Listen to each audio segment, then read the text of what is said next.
Lições da Bíblia. Apresentação: Leandro Quadros. Olá! Nesta semana vamos continuar estudando sobre a mordomia, a função que temos de gerenciarmos, sermos gestores das coisas que Deus confiou a nós. Porém, veremos como que é esse nosso papel de mordomos, de gestores após o pecado.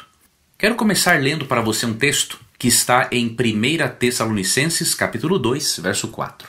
Visto que fomos aprovados por Deus, a ponto de nos confiar Ele o Evangelho, assim falamos, não para que agrademos a homens, e sim a Deus, que prova o nosso coração.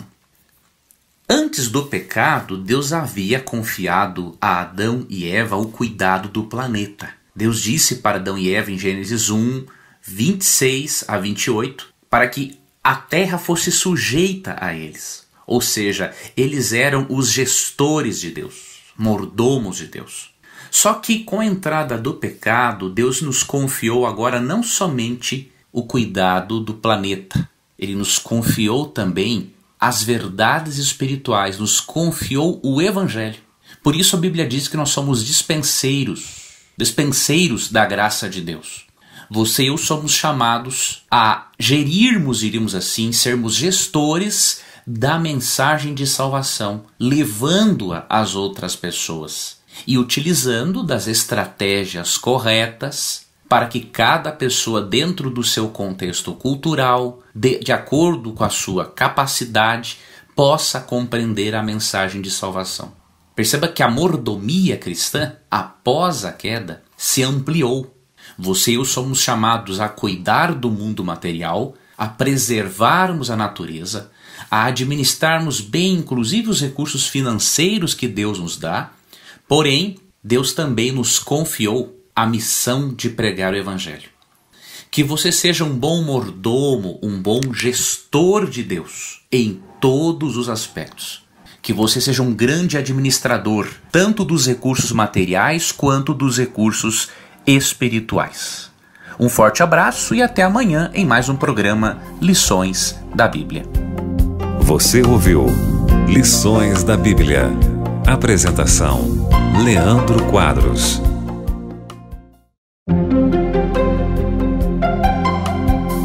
Lições da Bíblia. Apresentação: Leandro Quadros. O que significa a palavra mordomo no Antigo Testamento?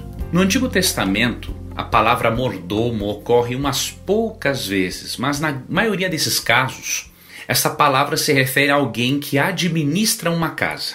É uma pessoa responsável por todo o funcionamento de uma residência. Porém, no Antigo Testamento, a função do mordomo era de um gestor.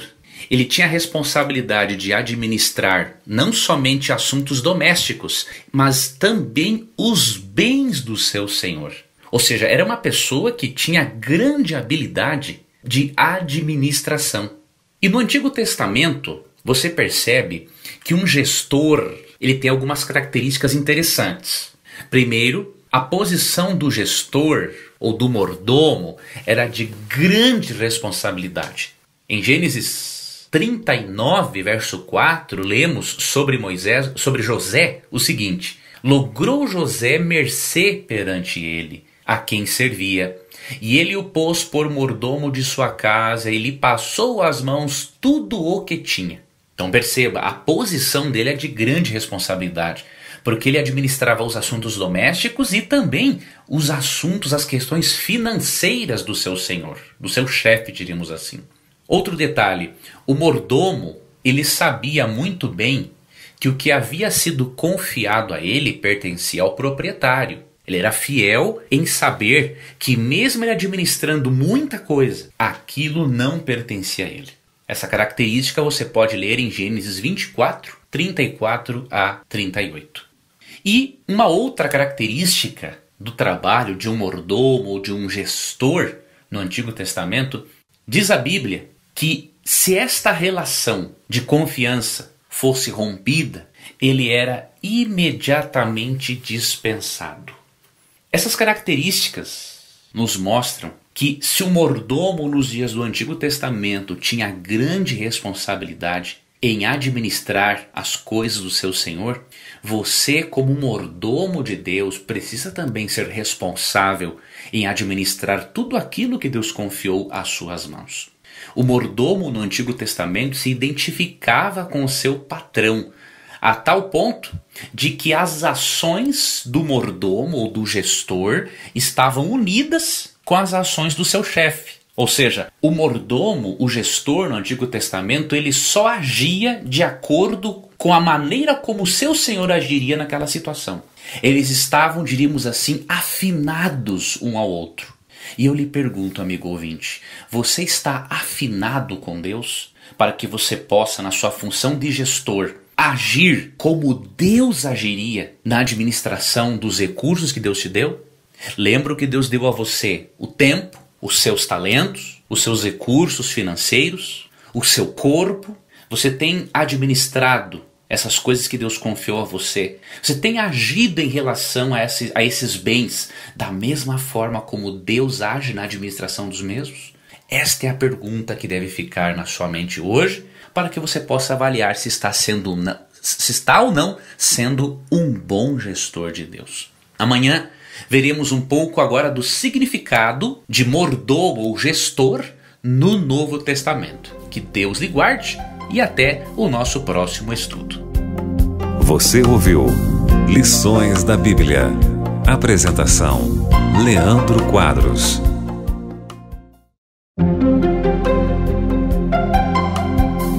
Lições da Bíblia. Apresentação: Leandro Quadros.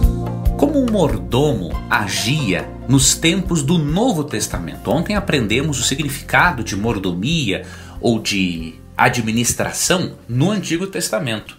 Hoje veremos no Novo Testamento. No Novo Testamento, a função de um mordomo também envolvia muita responsabilidade. Aquilo que era confiado pelo proprietário ao seu mordomo era visto com grande responsabilidade. Porém, você percebe que no Novo Testamento o conceito de mordomia e administração ele é ampliado. Ao invés de alguém ser visto como um administrador apenas da casa ou dos recursos do seu senhor, percebemos que no Novo Testamento agora Deus nos chama para administrarmos não apenas os bens materiais de Deus, mas também as realidades espirituais. Deus nos convida a administrarmos, a sermos, diríamos assim, despenseiros agora da graça de Deus, do Evangelho. Vou ler para você 1 Coríntios, capítulo 4, versos 1 e 2. Assim, pois, importa que os homens nos considerem como ministros de Cristo e despenseiros dos mistérios de Deus. Ora, além disso, o que se requer dos despenseiros é que cada um deles seja encontrado fiel. Você percebeu como o conceito se amplia? Deus quer agora que sejamos despenseiros, administradores do Evangelho e das verdades espirituais. Deus quer que você e eu contribuamos para que mais pessoas se preparem para a volta de Cristo. E no verso 2, Paulo disse, em 1 Coríntios 4, que Deus também espera que quando Cristo voltar, sejamos encontrados fiéis. Isto é fundamental, amigo ouvinte, porque em Mateus 25:41, na verdade no versículo 21, lemos o seguinte: Disse-lhe o seu Senhor, muito bem, servo bom e fiel. Foste fiel no pouco, sobre o muito te colocarei. Entra no gozo do teu Senhor. Nesta parábola, Cristo está nos incentivando a nos prepararmos para a segunda vinda. E do mesmo modo que o chefe, que o patrão, recompensou aquele servo que foi encontrado fiel na administração dos recursos que foram confiados a ele, Jesus recompensará grandemente aqueles que foram fiéis em administrar tudo aquilo que Deus confiou a eles, tanto os bens materiais quanto os bens, diríamos assim, espirituais. Um bom mordomo no Novo Testamento, um mordomo sábio, é aquele que se prepara para a volta de Jesus. Ele aceita a mensagem de salvação, mas também leva a mensagem de salvação a outras pessoas. Que Deus capacite a você e a mim a sermos bons gestores de tudo aquilo que Deus confiou a nós, inclusive das verdades espirituais. Um abraço carinhoso e até amanhã. Você ouviu Lições da Bíblia. Apresentação: Leandro Quadros.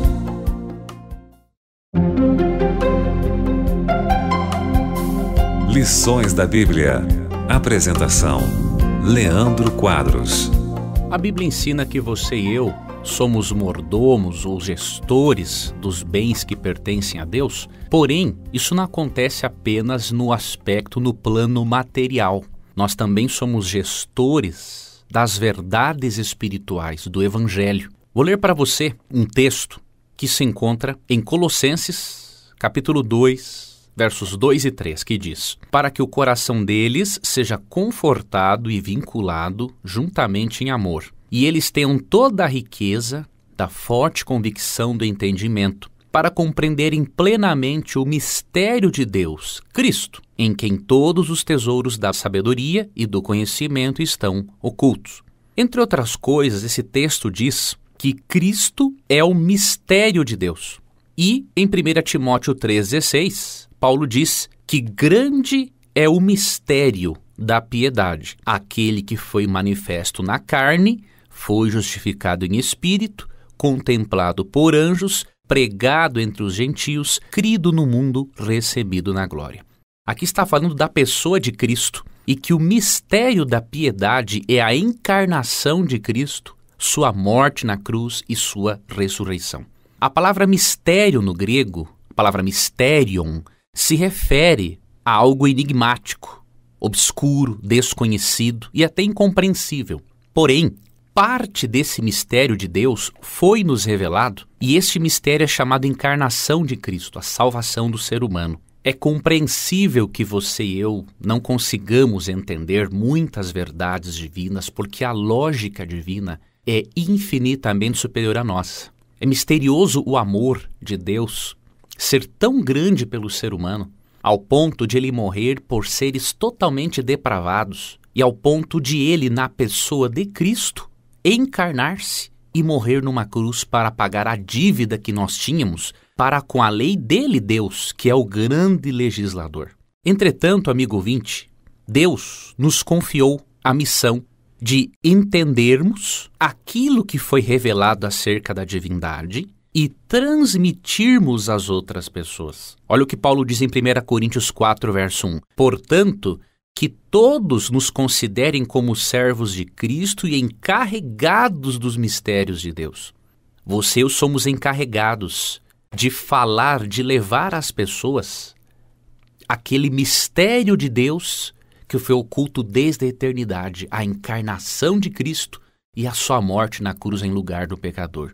Nós somos mordomos, gestores da mensagem de salvação.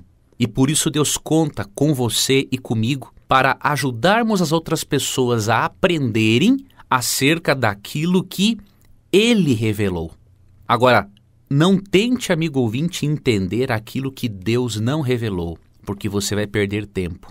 Em Deuteronômio 29, 29 é dito: as coisas encobertas pertencem ao Senhor, nosso Deus, porém as reveladas nos pertencem, a nós e a nossos filhos.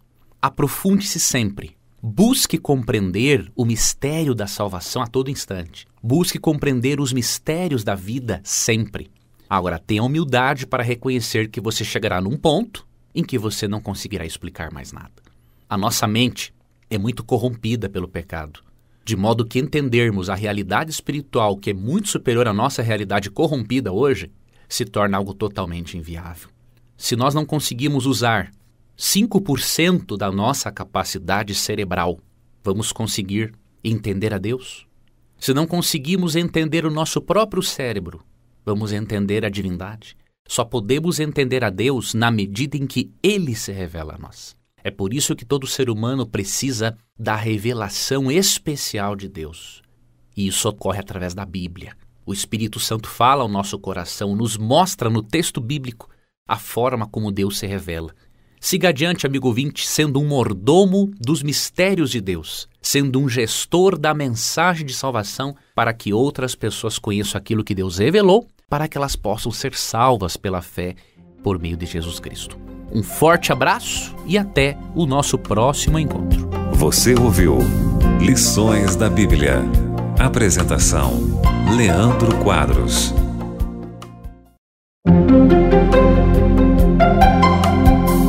Lições da Bíblia. Apresentação: Leandro Quadros. Aprendemos ontem que nós somos gestores de Deus, não apenas no aspecto material, mas também na dimensão espiritual. E vimos que Deus nos chama para sermos mordomos, gestores dos mistérios de Deus. Ou seja, o maior mistério de Deus é a salvação por meio de Cristo. Algo que Ele revelou nas Escrituras, demonstrou e demonstra na história humana. E Deus nos chama para administrarmos a mensagem de salvação, ou seja, levarmos às outras pessoas. Hoje veremos que há outros dons no aspecto espiritual e imaterial, diríamos assim, entre aspas, dos quais também devemos prestar contas a Deus. Deus é a fonte de todas as coisas boas. E há bens espirituais que Deus nos concede e que devemos administrar, gerenciar corretamente. Veja, por exemplo, este dom aqui mencionado em 1 Pedro, capítulo 4, verso 10. Servi uns aos outros, cada um conforme o dom que recebeu, como bons despenseiros da multiforme graça de Deus. O apóstolo Pedro diz aqui que, como bons despenseiros, pessoas que administram bem a multiforme graça de Deus, ou seja, a graça de Deus que se manifesta de muitas formas, precisamos servir uns aos outros conforme o dom que Deus deu a cada um. Uns têm mais prazer de servir do que outros. Uns têm mais habilidade do que outros para servirem. Porém, o fato de alguns terem uma habilidade maior, isso não indica que os que não têm uma habilidade maior para o serviço ao próximo não devam fazer alguma coisa. Afinal, o conselho bíblico é que cada um, conforme o dom que recebeu, seja um bom despenseiro da multiforme graça de Deus. Os bens espirituais também precisam ser administrados. Quando Deus dá a você a habilidade do serviço, da hospitalidade, da generosidade, você precisa também administrar isso em favor do reino de Deus. Outros bens que Deus nos proporciona, bens espirituais e que devemos administrar, são as diferentes partes da armadura espiritual que Deus disponibiliza a cada cristão. Deus disponibilizou uma armadura espiritual para nós porque estamos em meio a uma guerra. Estamos vivendo um conflito entre Cristo e seus anjos e Satanás e seus anjos. Fazemos parte de um conflito cósmico, de acordo com as Escrituras. E assim como um soldado precisa entrar no campo de batalha com preparo, com as armas corretas, você também precisa estar neste campo de batalha chamado mundo com as armas corretas. E em Efésios 6, 13 a 17, Deus pede que nós sejamos bons gestores destas armas. E como que isso é possível? Usando-as. Deus quer que você e eu não entremos no campo de batalha sem estas armas. E Deus nos coloca essas armas à nossa disposição. E essas armas, ou essas diferentes partes da armadura do cristão, precisam fazer parte de nossa vida. Precisamos usar todas as partes da armadura espiritual. E eu vou ler para você Efésios 6, 13 a 17, e peço que você, com muito carinho e atenção, avalie se você está usando devidamente todo esse armamento, diríamos assim, todas estas partes da sua vestimenta como soldado, para que você possa realmente vencer no conflito cósmico. Efésios 6, 13 a 17. Portanto, tomai toda a armadura de Deus, para que possais resistir no dia mau e, depois de terdes vencido tudo, permanecer inabaláveis. Estai, pois, firmes, cingindo-vos com a verdade e vestindo-se da couraça da justiça. Calçai os pés com a preparação do evangelho da paz, embaraçando sempre o escudo da fé, com o qual podereis apagar todos os dardos inflamados do maligno. Tomai também o capacete da salvação e a espada do Espírito, que é a palavra de Deus. Veja que a armadura espiritual que Deus deu para nós administrarmos e usarmos é composta de pelo menos 6 partes. Eu lhe pergunto, você está fazendo uso de todas essas partes? Você precisa, como bom soldado, como uma boa lutadora ao lado de Cristo, fazer uso de todo este armamento. A salvação é um presente que nós recebemos de Deus, é a coisa mais valiosa que podemos ter. Porém, precisamos fazer uso de toda a armadura espiritual se não quisermos dar alguma brechinha para que o inimigo possa nos atingir de uma maneira fatal. Que Deus ajude a você, que Deus te abençoe, que você seja um bom gestor, uma boa gestora, também dos dons espirituais, fazendo uso dessas diferentes partes da armadura espiritual que Deus nos disponibiliza. Fique na paz de Cristo e até amanhã. Você ouviu Lições da Bíblia. Apresentação: Leandro Quadros.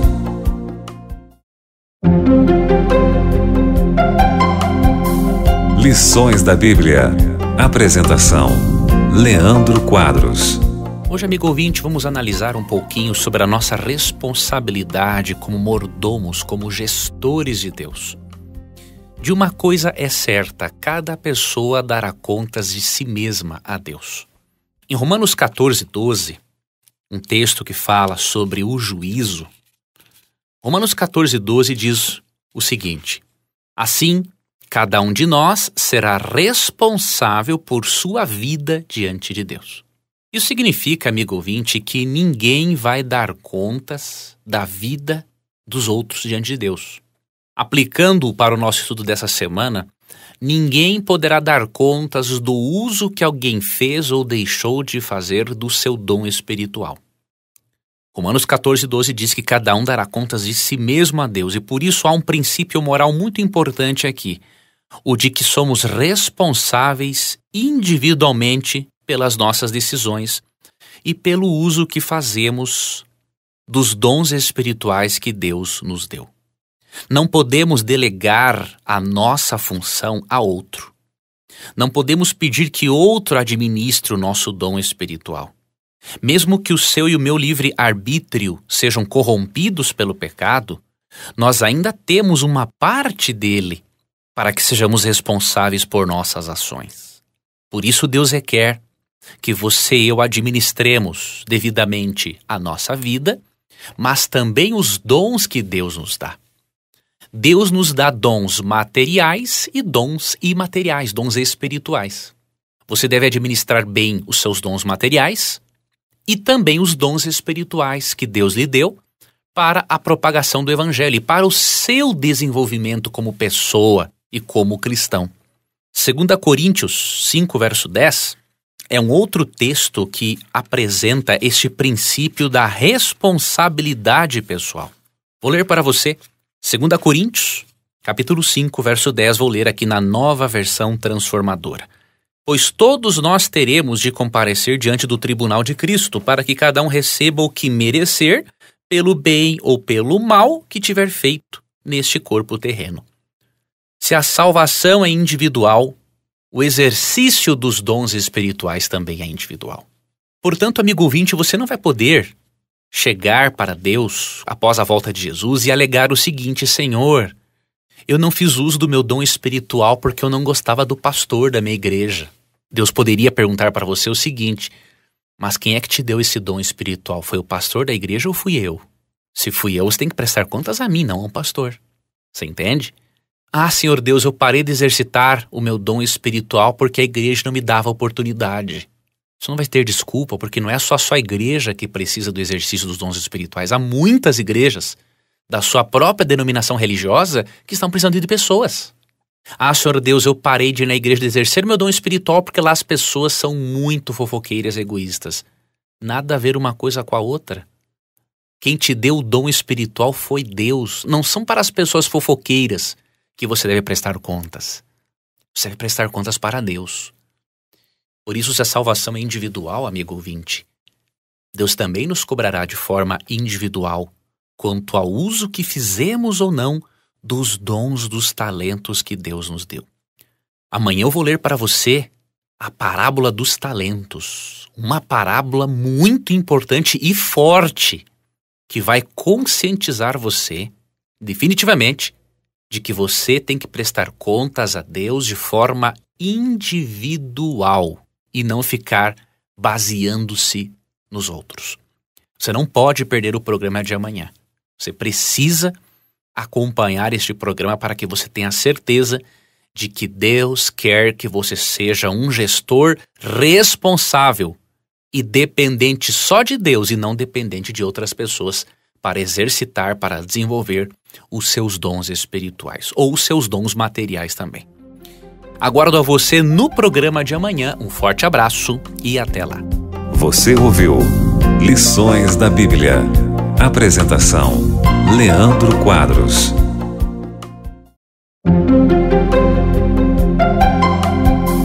Lições da Bíblia. Apresentação: Leandro Quadros. Comentei ontem que cada um de nós será responsabilizado por Deus de uma maneira individual pelo uso que fizemos ou não dos talentos que Deus nos deu, sejam talentos naturais quanto talentos ou dons espirituais. Hoje eu quero deixar isso ainda mais claro para você através da leitura de Mateus capítulo 25, dos versos 14 ao 30. Preste bastante atenção, amigo ouvinte, nesse texto. Cristo deixou esse texto porque Ele lhe ama, porque Ele lhe quer bem, Ele quer ver o seu sucesso nessa vida e na vida eterna. Ele compartilhou esta parábola conosco para nos mostrar a importância de sermos mais responsáveis por aquilo que fazemos ou não com os dons que Deus nos deu. E para que deixemos de lado aquela postura nada saudável, aquela postura de culpar os outros por aquilo que fazemos ou deixamos de fazer. Vou ler para você Mateus 25, 14 ao 30, na Nova Versão Transformadora. O texto diz o seguinte: O reino dos céus também pode ser ilustrado com a história de um homem que estava para fazer uma longa viagem. Ele reuniu seus servos e lhes confiou seu dinheiro, dividindo-o de forma proporcional à capacidade deles. Ao primeiro entregou 5 talentos, ao segundo 2 talentos e ao último 1 talento. Então foi viajar. Só para esclarecer, amigo ouvinte, o talento era uma medida de peso de ouro ou prata e equivalia a 35 quilos. Então esse senhor confiou parte dos seus bens aos seus funcionários, diríamos assim, para que eles cuidassem desse dinheiro, diríamos assim, tá ok? Continuando no verso 16. O servo que recebeu 5 talentos começou a investir o dinheiro e ganhou outros 5. O servo que recebeu 2 talentos também se pôs a trabalhar e ganhou outros 2. Mas o servo que recebeu 1 talento cavou um buraco no chão e ali escondeu o dinheiro de seu senhor. Depois de muito tempo, o senhor voltou de viagem e os chamou para prestarem contas de como haviam usado o dinheiro. O servo ao qual ele havia confiado 5 talentos se apresentou com mais 5. O senhor me deu 5 talentos para investir e eu ganhei mais 5. O senhor disse: Muito bem, meu servo bom e fiel. Você foi fiel na administração dessa quantia pequena e agora lhe darei muitas outras responsabilidades. Venha celebrar comigo. O servo que havia recebido 2 talentos se apressou e disse: O senhor me deu 2 talentos para investir e eu ganhei mais 2. O senhor disse: Muito bem, meu servo bom e fiel. Você foi fiel na administração dessa quantia pequena e agora lhe darei muitas outras responsabilidades. Venha celebrar comigo.